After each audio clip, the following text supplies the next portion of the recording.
कि हम लोग किस तरह से आज हम लोग देखेंगे कि पाइथन से सेलेनियम कैसे हम लोग इंस्टॉल कर सकते हैं और कॉन्फ़िगर कर सकते हैं। जनरली मतलब जो क्यूए होते हैं उनको ज़्यादा पता होगा, जिन्होंने मैनुअल कर रखा है उनको पता होता है कि पाइथन से ऑटोमेशन होता है सेलेनियम के थ्रू। सो वो किस तरह से होता है, वो कैसे सेटअप होता है, वो इजी वे में थोड़ा बता रहा हूँ। स्टार्टिंग जो बिगिनर्स हैं उनके लिए है, एक्सपर्ट लोगों के लिए हम आगे और भी मैं करूँगा, क्योंकि मैंने भी काफ़ी कुछ सीख लिया है इसमें, तो वो मैं आपके साथ भी शेयर करूँगा। सो इसमें हम लोग देख रहे हैं कि ये पाइचाम है, जो मैंने आईडी ओपन कर रखा है पाइचाम है। जिसको पता नहीं है, ये पाइचाम जिस तरह से जावा में भी मैंने किया है, जावा विद इक्लिप्स, तो वैसे पाइथन के साथ पाइचाम होता है, जो आप जिसमें कोडिंग कर सकते हैं और अपने प्रोग्राम रन कर सकते हैं सेलेनियम के। सो आप देखेंगे फर्स्ट में कि पाइथन का ऐसा प्रोजेक्ट्स होता है, तो उसमें हम लोग सिंपल राइट क्लिक करके आप उसमें फाइल जनरेट करोगे, जो कि पाइथन फाइल होगी, या आप डायरेक्टली यहाँ पे डॉट पाई उसका एक्सटेंशन होना चाहिए। मैंने ऑलरेडी यहाँ पे क्रिएट कर रखी ये ट्रायल CSV वाला जो है पाई। अब ये जब आप ओपन करोगे तो आप देखोगे कि इस तरह से ब्लैंक ही होता है ये पूरा। अब इसमें सेलेनियम का कोड लिखने से पहले अपने को थोड़ा ध्यान रखना पड़ता है कि इसमें फाइल को सारे प्लगइन्स और वो होते हैं, होना चाहिए। जैसे जावा में इंस्टॉल करते टाइम हम देखते हैं कि सेलेनियम की लाइब्रेरीज और वो सब हम डालते हैं साइड में इधर, लेकिन पाइथन में हमें कुछ हेल्प मिल जाती है। तो हम लोग यहाँ इंटरप्रेटर होता है इसके अंदर, कैसे हम लोग सेट करते हैं ताकि सेलेनियम के प्रोग्राम रन हो पाए। तो जनरली हम लोग फाइल में जाके सेटिंग्स में जाना होता है। उस सेटिंग में जाके यहाँ पाइथन का इंटरप्रेटर होता है, ये पाइथन प्रोजेक्ट ऐसा आपको बंद दिखेगा, और अपने प्रोजेक्ट का नाम, और उसमें आपको पाइथन इंटरप्रेटर पे आप क्लिक करोगे तो आपको पता चल जाएगा कि क्या क्या अपने पास इंस्टॉल्ड है ऑलरेडी। इस आईडी पाइचाम आईडी के अंदर क्या क्या ऑलरेडी इंस्टॉल्ड है। तो वो जो जो इंस्टॉल्ड है उसमें हमें देखेंगे कि यहाँ सेलेनियम अगर ऑलरेडी है तो आपको सेलेनियम इंस्टॉल करने की ज़रूरत नहीं है। अगर नहीं यहाँ पे हो तो आप सिंपली यहाँ से लेके सर्च कर सकते हो सेलेनियम को। तो आपका सेलेनियम का जो भी लेटेस्ट वर्जन होगा वो आप यहाँ से देख के सिलेक्ट कर सकते हो। लाइक इन माई केस ये 4.1 पर है, तो अब यहाँ सिंपल जो इंस्टॉल पैकेज है ये क्लिक करेंगे तो ये इस वर्जन का स्पेसिफिक वर्जन भी यहाँ से सिलेक्ट कर सकते हैं, और उस वर्जन में यहाँ से हम जो है सेलेनियम इंस्टॉल हो जाता है। इंस्टॉल होने के बाद आपको सक्सेसफुल होगा कि नहीं होगा या नीचे आपको दिखाता है ये, और सक्सेसफुल होने के बाद जो है ये आपको इंस्टॉल सक्सेसफुली इधर दिख रहा है आपको, ये राइट साइड में इंस्टॉल सक्सेसफुली और ग्रीन आइकॉन दे देगा, मीन्स सेलेनियम इसके अंदर आ गया है। अब आप इसको क्लोज करके जब देखोगे तो आपको पता चलेगा कि ये यहाँ पे सेलेनियम उस पैकेज में आपका आ गया है।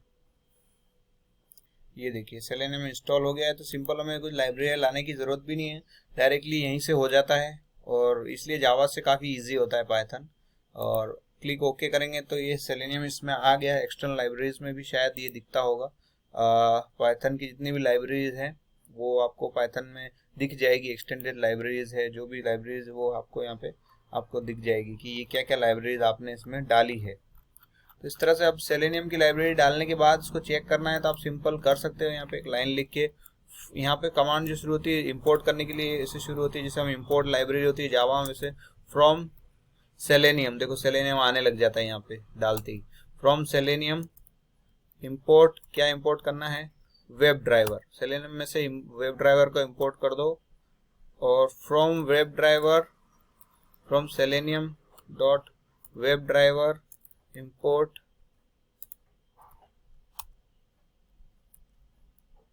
कीज या जो भी है आप इंपोर्ट कर सकते हो। तो इन शॉर्ट पता चल गया आपको कि सेलेनियम आ गया मेरे इसमें, राइट। सेलेनियम आ गया। अब हम लोग एक नॉर्मल प्रोग्राम लेके भी इसमें रन कर सकते हैं कि सिंपल सा एक प्रोग्राम हम रन करके देख सकते हैं कि ये सही में हो रहा है कि नहीं हो रहा है। और उसके बाद आपको पता चलेगा कि क्योंकि ब्राउज़र भी इसमें चाहिएगा आपको, वेब ड्राइवर में आपको क्रोम या कोई फायरफॉक्स ब्राउज़र चाहिएगा, उसके लिए भी आप यही सेटिंग में जाके सीधा वापस से ले सकते हो। आप सेटिंग में जाके इंटरप्रेट में क्रोम ड्राइवर डाल सकते हो, या आप डायरेक्ट जो क्रोम ड्राइवर होता है वो आप डाउनलोड करो नेट से और उसमें पाथ में डाल सकते हो। तो हम लोग देखते हैं कि एक सिंपल प्रोग्राम रन करने का कोशिश करते हैं हम लोग इससे, और लेट्स सी कि वो कैसे रन होता है। सो हम लोग यहाँ पे माइक्रोसॉफ्ट एज का यूज़ करके हम लोग प्रोग्राम रन करने का ट्राई करते हैं। तो वो एज का रन करने के लिए पहले हमने कभी एज का अगर किसी ने नहीं किया तो मैं बताता हूँ कि एज का करने के लिए एज का ड्राइवर डाउनलोड करना पड़ता है, और वो ड्राइवर थोड़ा क्रोम और उससे आसानी से नहीं मिलता है। तो ये साइट भी मैंने बड़ी मुश्किल से मुझे मिली है।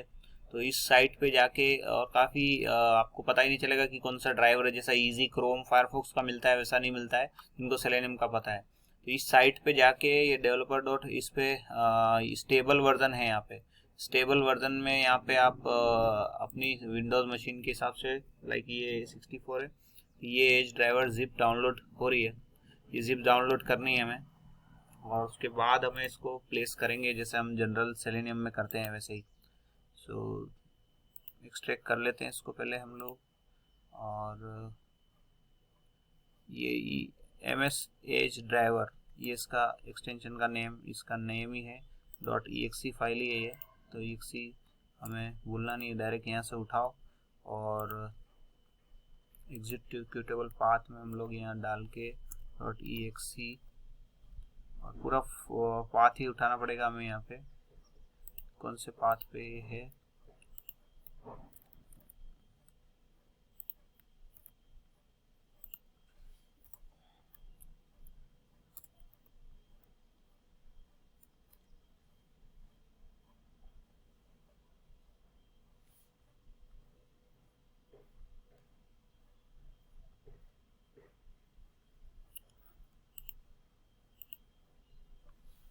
इंसर्ट,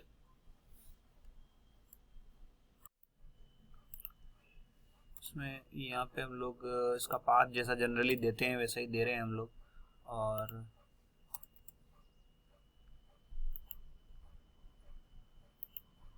एग्जीक्यूटेबल का हमने पाथ दे दिया है। अब इसको एज को हम लोग कॉल करेंगे। सो दोस्तों, इसमें हम लोग फर्स्ट में क्रोम के साथ रन एग्जीक्यूटेबल पाथ के साथ जब रन करने की कोशिश करते हैं इसमें, कि एक सिंपल सा क्रोम का लाइन लिखोगे कि इसमें driver is equal to web driver dot Chrome, और एग्जीक्यूटेबल पाथ के अंदर जो क्रोम ड्राइवर का पाथ है वो आपने इसमें दे दोगे।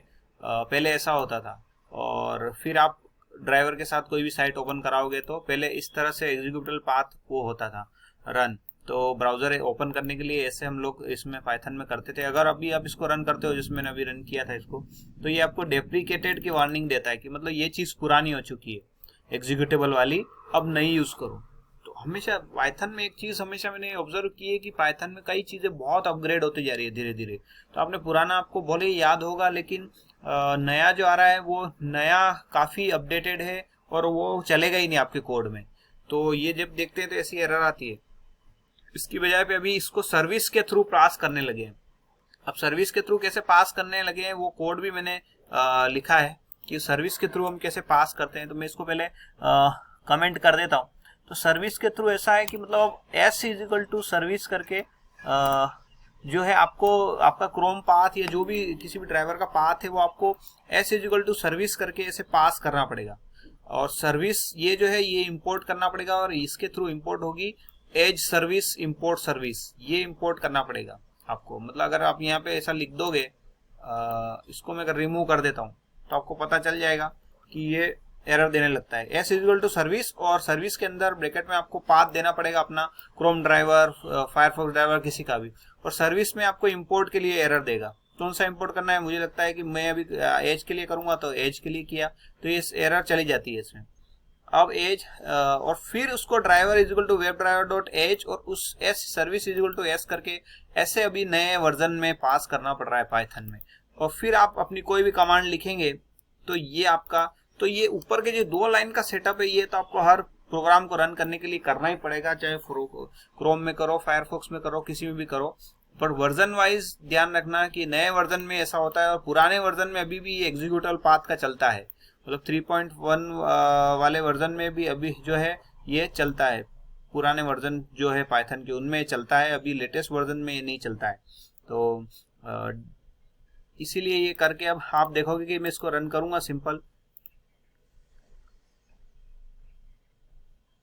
ये हमारा एज ब्राउजर इजीली ओपन हो गया है। एज के लिए मैंने कभी नहीं किया था, आज आपके लिए साथ में मैंने भी एज का सीख लिया कि एज का कैसे कर सकते हैं। एज के लिए MS एज ड्राइवर डाउनलोड करना पड़ता है, जो इजीली मिलता नहीं है। वो डेवलपर वाली एक जो साइट बताई थी उसमें भी मिलता है। उस तरह से हम लोग कर सकते हैं।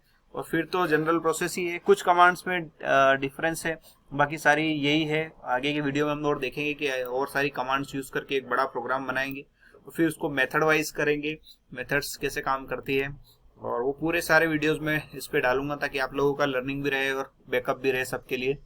थैंक यू दोस्तों। होप यू सारे क्यूएस के लिए काफ़ी बेनिफिशियल होने वाला है ये, क्योंकि फ्यूचर पूरा इसी का होने वाला है, पाइथन का। Thank you.